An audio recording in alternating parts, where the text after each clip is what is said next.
Hi అండి, welcome to cooking for you channel. ఈరోజు మన ఛానల్లో ఇడ్లీ పిండి బ్యాటర్తో అప్పటికప్పుడు చేసుకునే పునుగులు ఎలా చేద్దామో చూద్దాం.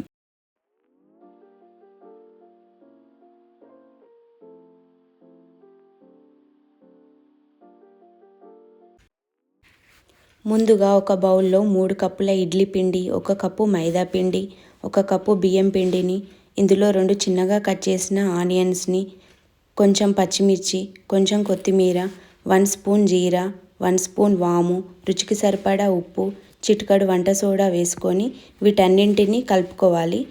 పిండిని మరీ గట్టిగా కాకుండా మరీ జారుగా కాకుండా కొంచెం కొంచెం వాటర్ని యాడ్ చేసుకొని పునుగుల కన్సిస్టెన్సీ వచ్చే వరకు కలుపుకోవాలి. ఇది ఒక 5 నిమిషాలు పక్కన పెట్టాలి. ఈ పునుగులకు కాంబినేషన్గా టమాటా చట్నీ చేసుకుందాం. ఒక ప్యాన్లో 1 స్పూన్ ఆయిల్, 1 స్పూన్ జీరా, 1 స్పూన్ పచ్చిశనగపప్పు, మీరు తినే కారానికి తగ్గట్టుగా 4-5 పచ్చిమిర్చిని, 3 మీడియం సైజ్ టమాటాలను కట్ చేసుకొని వేసుకోవాలి.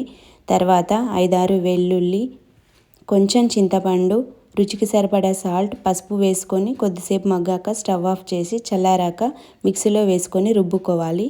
ఇందులో తాలింపు వేసుకుంటే టమాటా చట్నీ రెడీ అవుతుంది.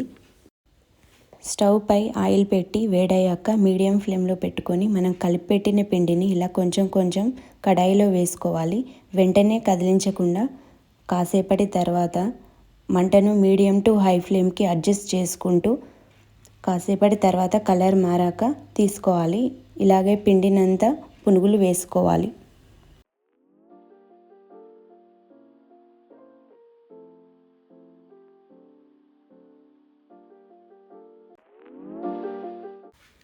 ఈ పునుగులని టమాటా చట్నీ, పల్లి పుట్నాల చట్నీతో సర్వ్ చేసుకుంటే చాలా రుచిగా ఉంటుంది.